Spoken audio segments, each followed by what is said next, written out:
and equity. Sorry, got it out of order. Anyway, and because I know I will leave feeling like I'm lifted up. Okay.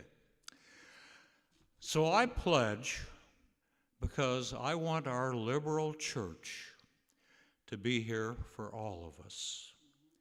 And this requires paying the bills. Our expenses are typically around $100,000 per year. And of this, about $70,000 comes from pledges.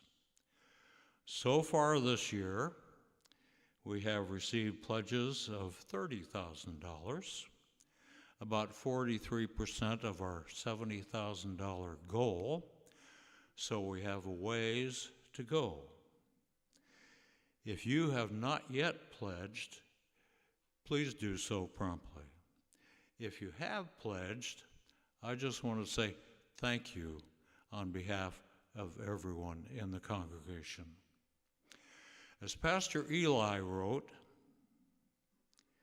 we are the stewards of something special.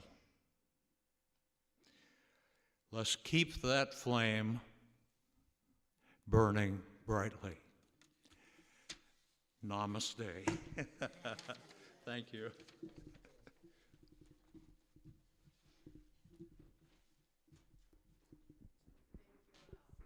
Thanks, Al. Additional announcements are in your order of service, along with upcoming events. Much appreciation goes to our staff, Genevieve and Jake, our ushers, Diane and Jean, and our greeters today, Tammy and Teresa. In our community today, there are many children and adults, housed and unhoused, facing illness, hunger, and without shelter.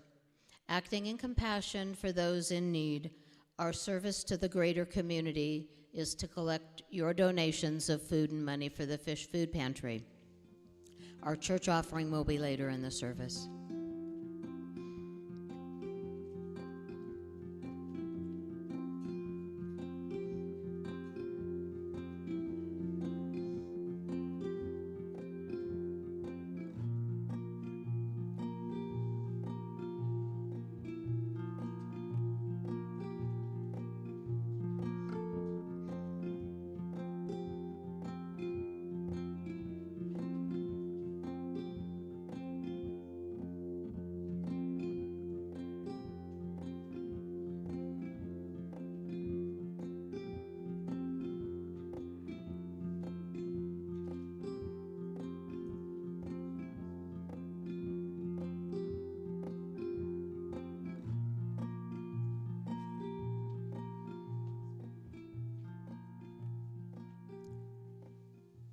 Your contributions are greatly appreciated and will definitely be put to good use in our community. And now we have an opening song. The words are on the screen. The song is "There Is More Love Somewhere."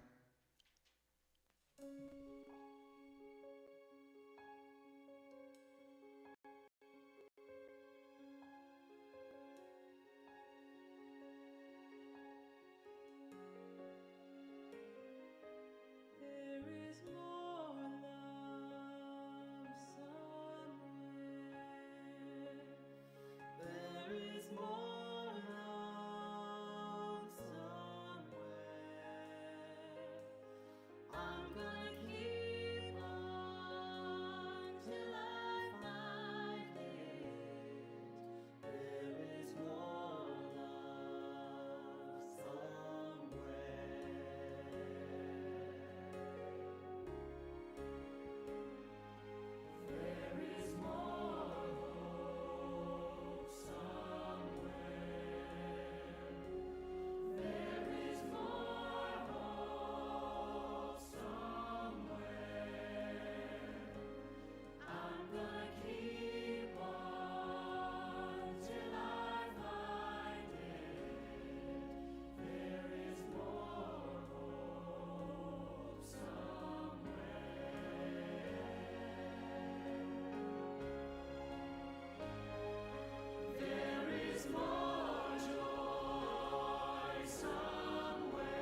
Our opening words today: we gather this morning as people who strive to live by our values, even when the world makes that hard.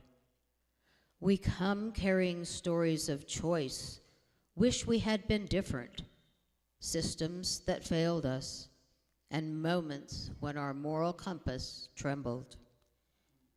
In this sanctuary, we do not turn away from that ache.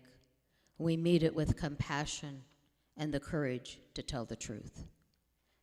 May this moment together be a time where honesty is welcome, where grief is held gently, and where the work of repair, inner and collective, can begin again.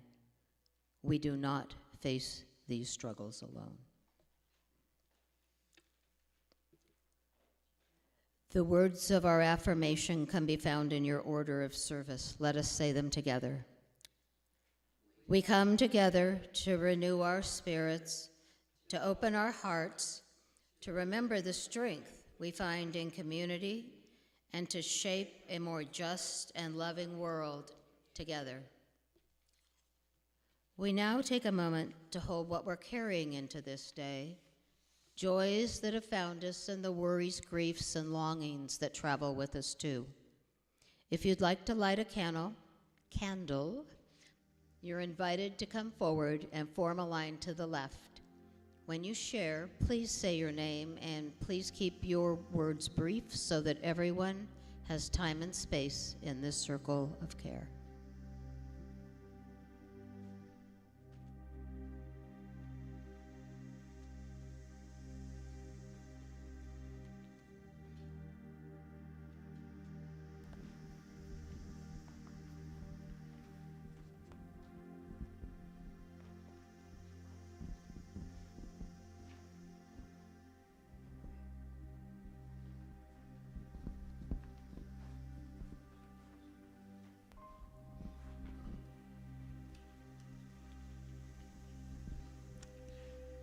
Good morning. My name is Jacqueline. I have had a week like none other in my life, yet it is composed of everything I have chosen to do in my life with people. How I felt to be celebrated on my 90th birthday, both in the community and here in my church. It was such an awesome experience. I can't even pretend that I'm not going to do one more thing. And that one more thing is everyone should enjoy being celebrated before they die. And so I'm going to see what it's going to take for us to maybe change our ways and have how wonderful it has been to be part of your life days separated from, we are sorry you're no longer with us. Because you can't really do both in the same day and in the same place. It just doesn't work. So I have this one more thing left, but let me tell you, it was awesome. I have never, ever known it to feel the way I felt with all of the praise and friendship. Thank you.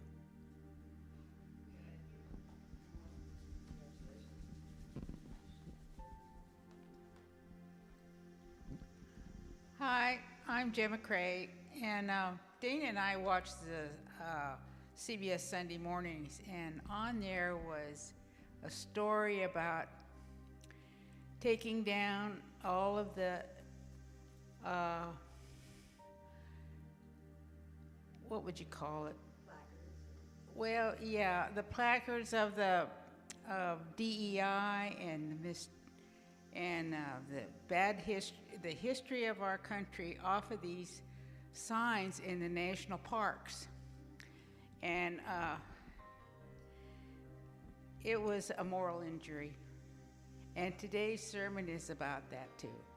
So I want to light a candle so that stops. And I want it to stop right away. We need the truth in our world.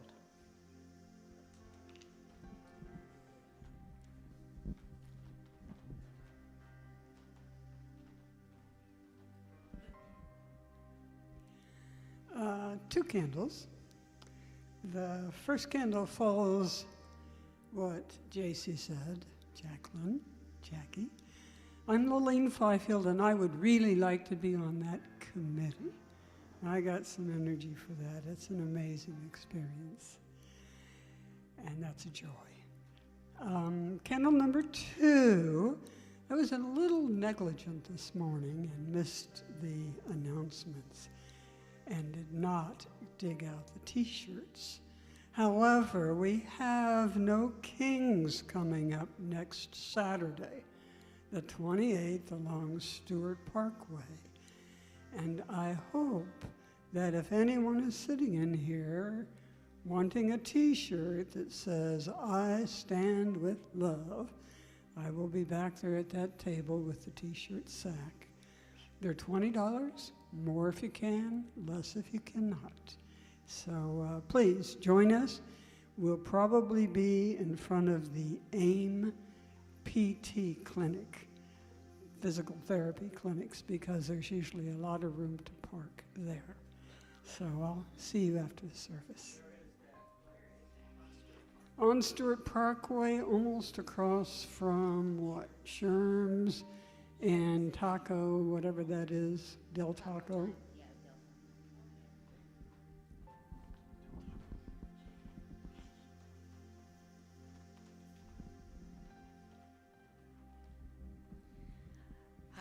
I'm Jody, and I'm lighting 2 candles today, one for myself.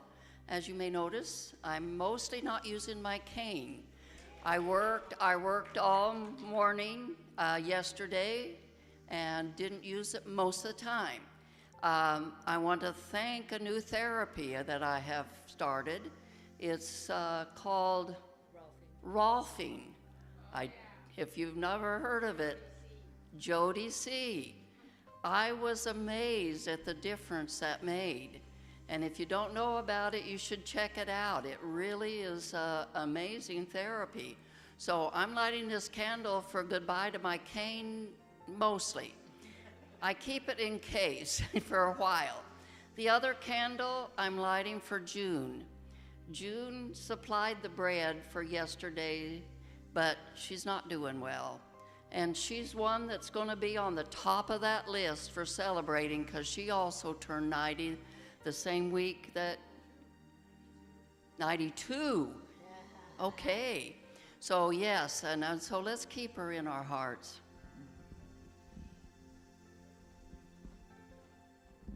Hello. Good morning. My name is Jake. I have 3 candles. I'm going to be selfish. The first candle is after about 7 years of battling with the VA, I am finally at 90% service connected, and I am scheduled for back surgery, so I hope that that process goes well. My second candle is that Jen and I are going to be meeting and making an offer on a house today, so I hope that goes good. Yeah. And my third candle is for, as many of you know, I'm a filmmaker, and I just launched a crowdfunding campaign. So I'm hoping to see some success in that, raise some money so that I can make some good art. So hope to the best of that success.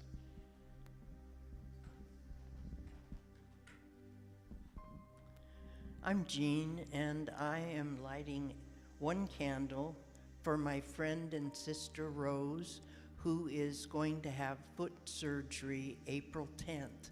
She'll be laid up for 6 weeks. And if any of you know Rose, you know that will be very difficult. Yes. So, love and prayers.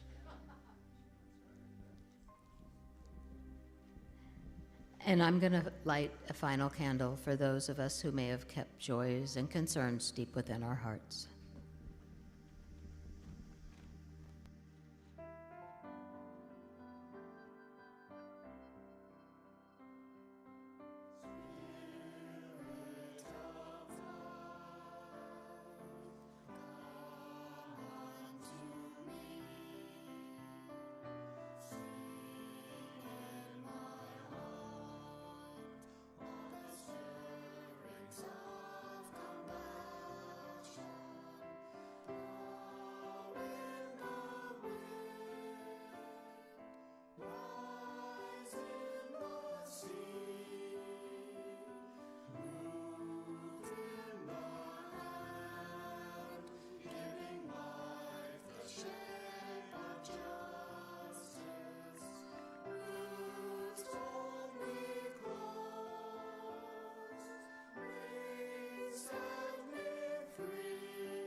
We're supported by this community's gifts of time, talent, and treasure.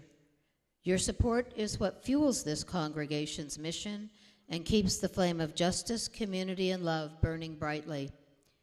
If you are a visitor, please be our guest and let the basket pass you by. What is given now is received in appreciation of the support of our shared hopes and values.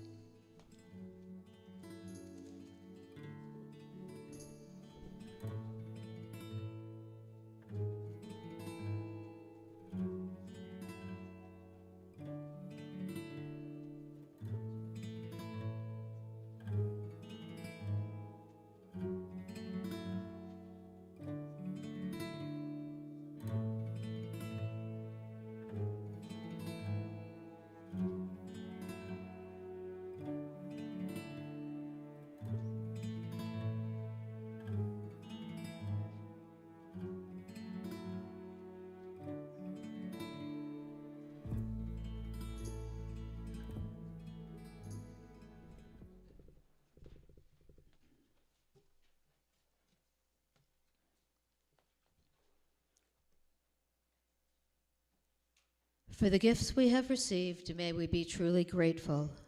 May we be committed to using these gifts to make a difference in the world and to expand our beloved community. And now we'll sing our response, From You I Receive. Please remain standing. We are a gentle, angry people.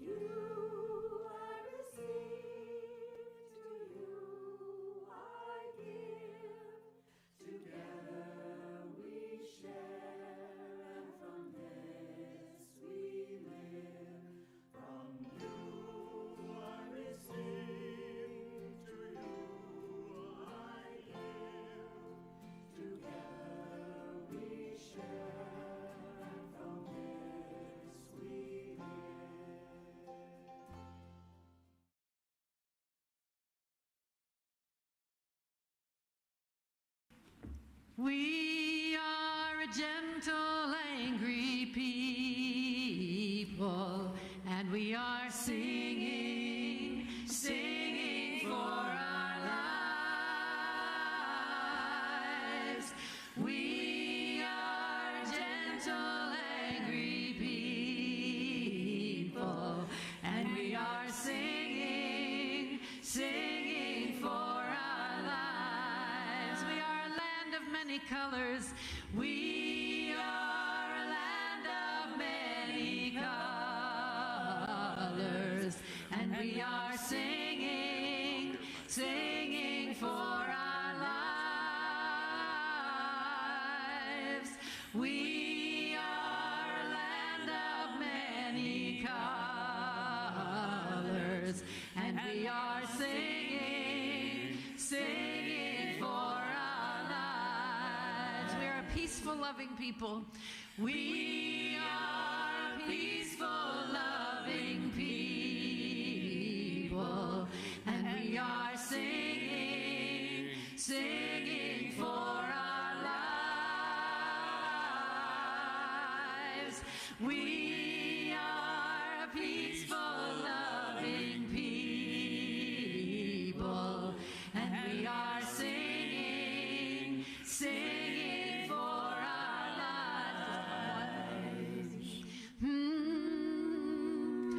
I just want to say, as you all travel back to your communities, to just take a moment right now to take the sound of this room into your heart, the look of your comrades, something that you learned, some emotion that you had. And when it gets discouraging and seems absolutely impossible, bring back this moment right here where you know that there were thousands and thousands of people who have worked with you over a lifetime to try to find what it means to be a peaceful person, what it means to be a person who works for justice, what it means to be someone who holds the weight of the horror and at the same time holds the weight of the spectacular beauty of what goes on this planet. And it is our job as conscientious people to be able to hold both parts and move move forward with grace and dignity and courage, and you are a great example of that.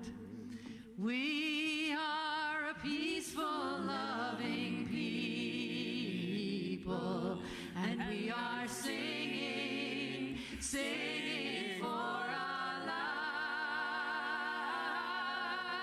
lives.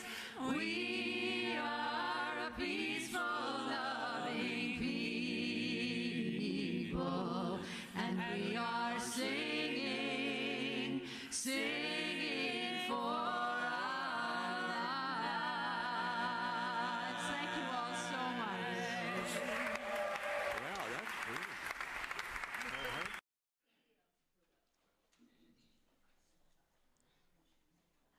Our speaker today is LaVonne Limpus. LaVonne is a hospice chaplain and a third-year Unitarian Universalist seminarian from central Montana, where she grew up, the youngest of 6 in a ranching family. After seminary, she will focus on chaplaincy and pulpit speaking engagements with an emphasis on ritual for healing community. Currently, she works with grief tenders of Grants Pass to educate community leaders about grief through the ritual of forest bathing.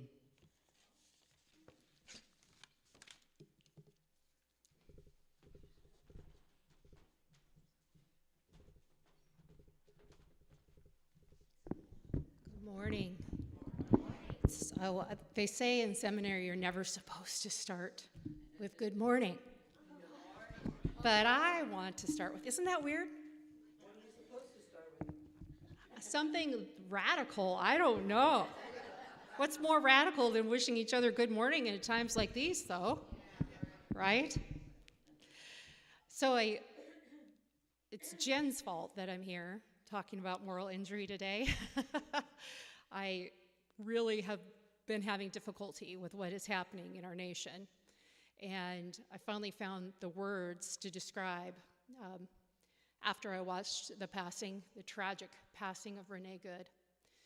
And it was that evening that I sat down and I wrote this, and I found these words, and I posted later. I said, this is something I didn't really know there were words for. I didn't know that these experiences that we were having as humans had this way of being said, moral injury. And I posted that on Facebook, and Jen was the only one who responded, and she said, me too, I need to learn about this. We need to know more. And so I thought, okay, I'll do some more work on this. And so I'm grateful to her for that. So moral injury is the deep emotional, can you guys hear me okay? Psychological and often spiritual distress that arises when a person feels like they have violated their own core moral beliefs, or when they witness or are coerced into or are betrayed by actions that violate what they believe is right. It's not a mental health diagnosis per se, but a wound to one's moral framework and their sense of self. What makes a moral injury? Many things can make an event morally injurious, but the ones we will discuss today are specifically witnessing harm, like we did with Renee Good, seeing wrongdoing you could not prevent, this feeling of hopelessness and helplessness. And we're going to talk a little bit about betrayal, how leaders, institutions, or trusted others violate our moral expectations. These events create a sense that a moral line has been crossed, either by oneself or by someone who should have acted differently. People often describe the response to a moral injury as guilt, anger, betrayal, disgust, a loss of meaning, or even spiritual crisis. It's these reactions which can fundamentally alter your own worldview, your sense of identity, and ultimately your ability to trust others. And I want to explore current examples of moral injury and how we as Unitarian Universalist communities can care for ourselves and one another in these trying times. When we witness, participate in, or are unable to prevent actions that violate our deepest values, it is the pain of this should not have happened. It is the ache of I should have done more. It is the disorientation of this is not who we are, is it? Unlike trauma, which wounds the nervous system, moral injury wounds the spirit, our sense of goodness, our purpose, our belonging in the moral universe. Many of us have lived long enough to see the world change in ways that feel bewildering or heartbreaking. We've watched institutions we trusted falter. We've seen neighbors turn against neighbors. We've watched violence, cruelty, and indifference become normalized.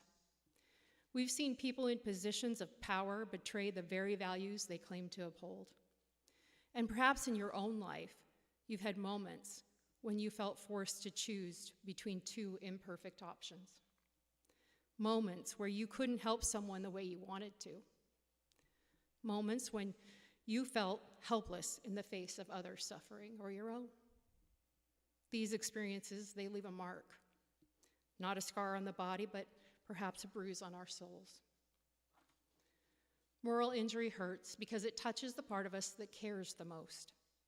It hurts because we are a people of conscience, people who believe in the inherent worth and dignity of every person, people who believe in justice, compassion, and the interdependent web of all existence. When those values are violated by others or by circumstances that are beyond our control, it shakes something at our core. Moral injury doesn't arise in a vacuum. It often comes from watching institutions meant to protect, guide, or uphold our shared values, fall short of their promises. Two of the places where many of us are feeling this rupture are government and civic institutions. These institutions have always been there, supposedly, to protect our rights, ensure fairness, serve the common good, model integrity and accountability. But many people are witnessing something very different. Leaders who lie without consequence, policies that harm the most vulnerable, public discourse fueled by cruelty rather than compassion, a sense that truth no longer matters. It's absolutely bewildering. For those of us who grew up believing in civic responsibility and shared values, this feels like a betrayal of the moral fabric of society. Another thing that we are seeing is with law enforcement and public safety. These institutions are supposed to keep our community safe. They're supposed to act with fairness and restraint. They are supposed to protect the innocent, and they are supposed to build trust. But what many of us are seeing instead is excessive force, unequal treatment, communities living in fear rather than safety, accountability that feels inconsistent or sometimes completely absent.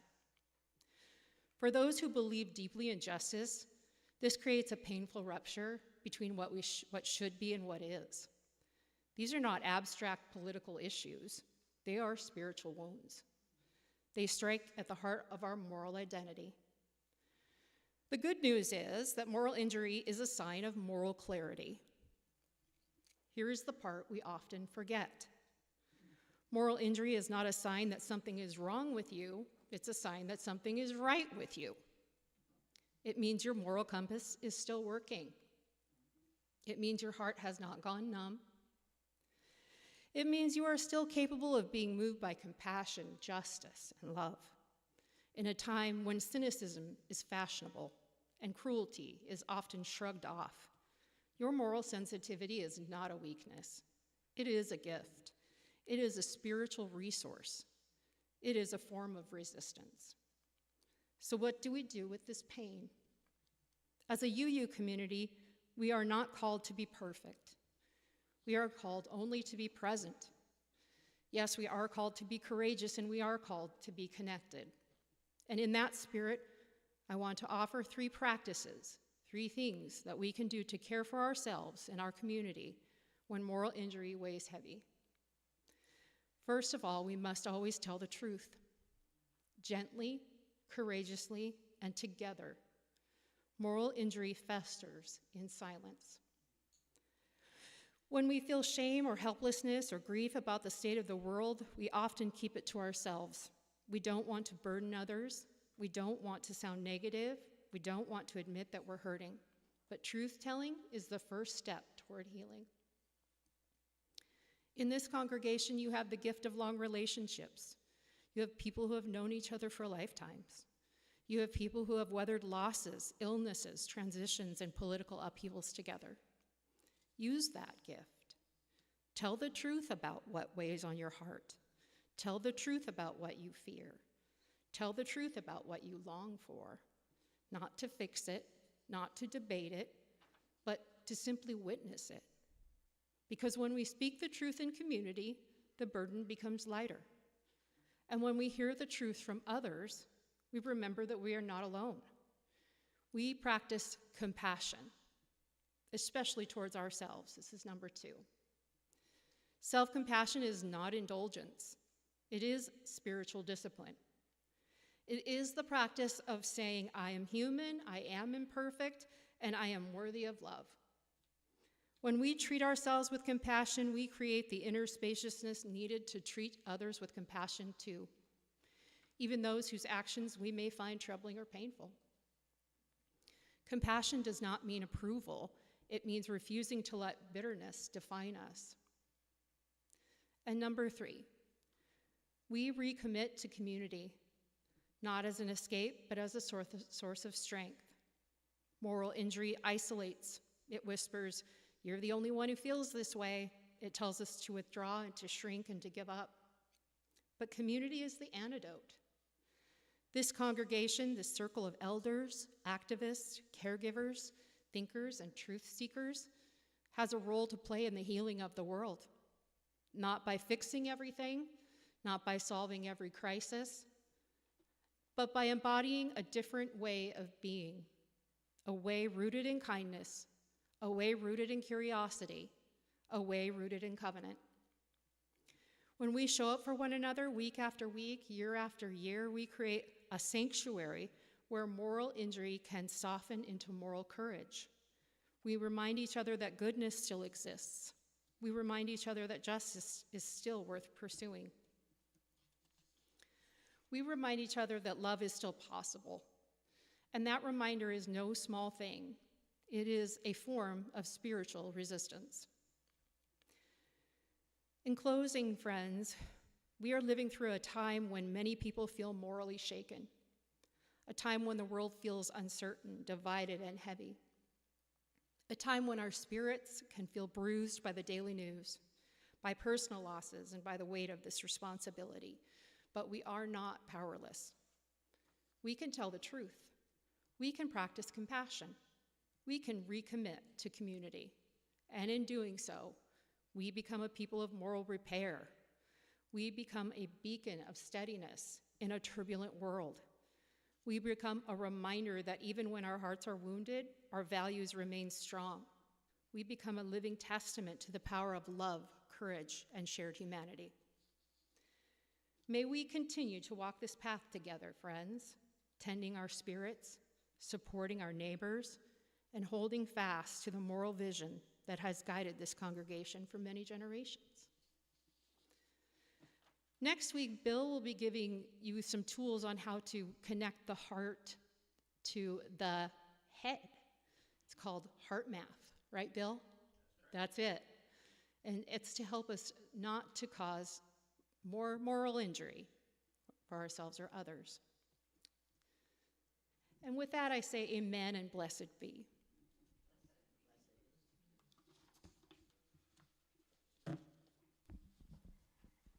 And now is a time for questions, comments, thoughts from all of you.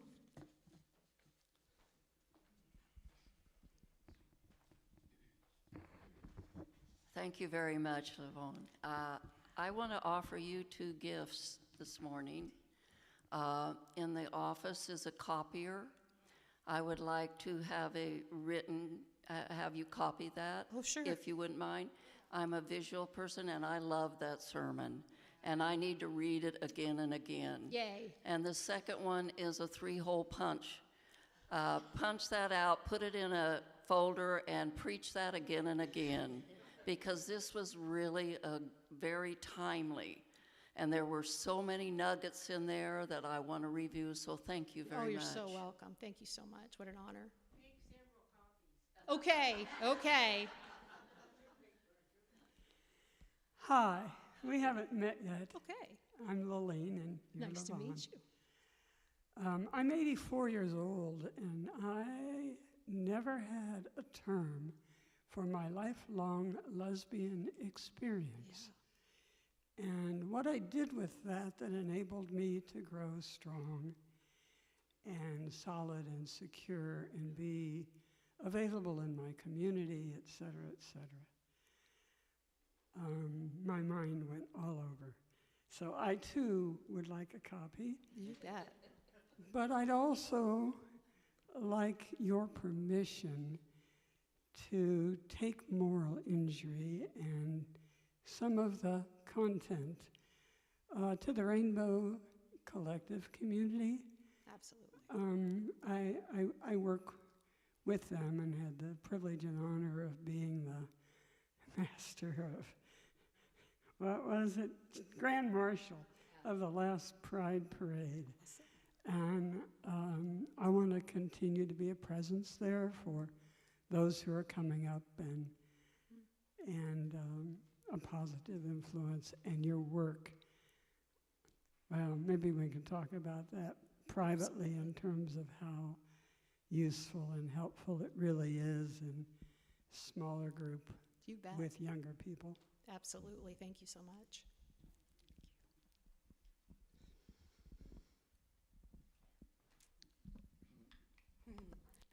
Hi, I'm Tammy. Hi, Tim. I'm Jody's daughter. Oh. And I just wanted to really quickly talk about my experience today, which was so cool because what you talked about with,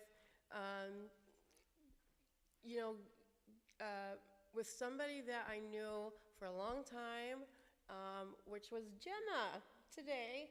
Me and her sat there and we talked about how me and her have known each other for like 30-something years.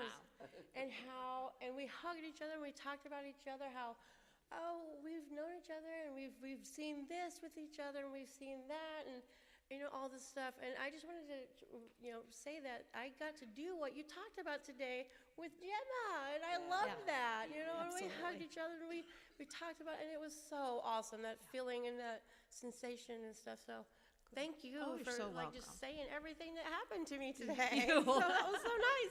Yay. And I love you, Jim. I love you so much.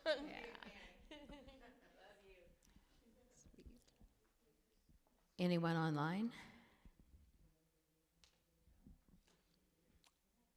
Okay.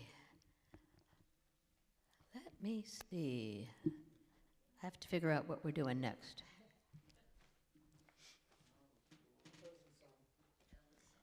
Well, I think so.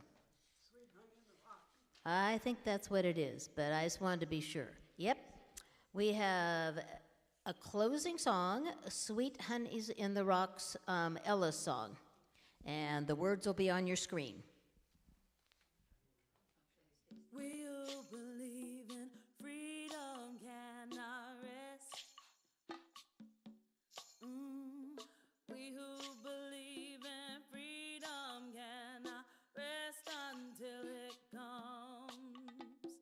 We who believe in freedom cannot rest. We who believe in freedom cannot rest until it comes.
Our closing words as we go from this sanctuary into a world that is often messy and morally complex, may we carry with us the wisdom that healing begins with truth and truth begins with community. Let us be agents of repair in a world that needs it. Us. Let us go in peace. Please join in our closing circle as we sing Go Lift It Up.